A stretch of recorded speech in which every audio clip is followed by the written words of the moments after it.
আসসালামু আলাইকুম ভিউয়ার্স, কেমন আছো তোমরা? তো তোমাদের জন্য আবার আজকে নিয়ে আসলাম নতুন একটা ইন্টারেস্টিং ভিডিও। তো ভিডিওটা কন্টিনিউ করো। তো আজকে ছোট্ট একটা ইন্ট্রো দিয়ে আজকে ভিডিও শুরু করতে যাচ্ছি।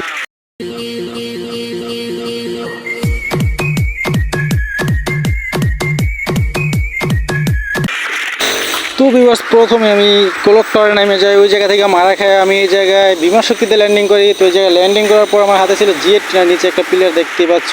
পরে আমি ওপি লেভেলে বডি শট হেডশট মারি। ওই জায়গা থেকে সেন্ট্রি নিয়ে বাইকে যায়। তো তারপর দেখো এক্সিমেট দিয়ে আমি এই প্লেয়ারটাকে ক্লিয়ার করে দিই। প্লেয়ারটা ক্লিয়ার করার পর আমার সামনে একটা উকুং নিয়ে প্লেয়ার চলে আসে। দেখো এটা মায়াক একটা ছিল মেবি, ওরে ফুল ড্যামেজ দিয়ে দিই। তো এই জায়গায় কি বোকামি করে ঘর থেকে আসে, তো এই জায়গায় ক্লিয়ার করে দিই। তারপর দেখো সামনে একটা প্লেয়ার ছিল, ও ওই জায়গা থেকে আমার ড্যামেজ দিতেছিল, কিন্তু এখন ওরা পাইতেছি না। তো ওরাও ফুল ড্যামেজ দিয়ে দিয়ে ও নিচে ঘরের ভিতরে চলে যায়। তো ওই জায়গায় আমার সামনে থেকে মারতেছিল, তো আমি ওয়াল লাগাই। ওয়াল লাগানোর পর একটা মেডকিট করার পর তো ওই জায়গা থেকে তোমরা ভিডিওটা কন্টিনিউ করো, দেখো ভিডিওটা কতদূর যায়। আর হ্যাঁ, চ্যানেলে নতুন হলে চ্যানেলটা অবশ্যই সাবস্ক্রাইব করে দিবা। সাবস্ক্রাইব করে পাশে থাকা বেল আইকনটা অবশ্যই বাজিয়ে দিবা। তো দেখো কি করে ও আমার সাথে।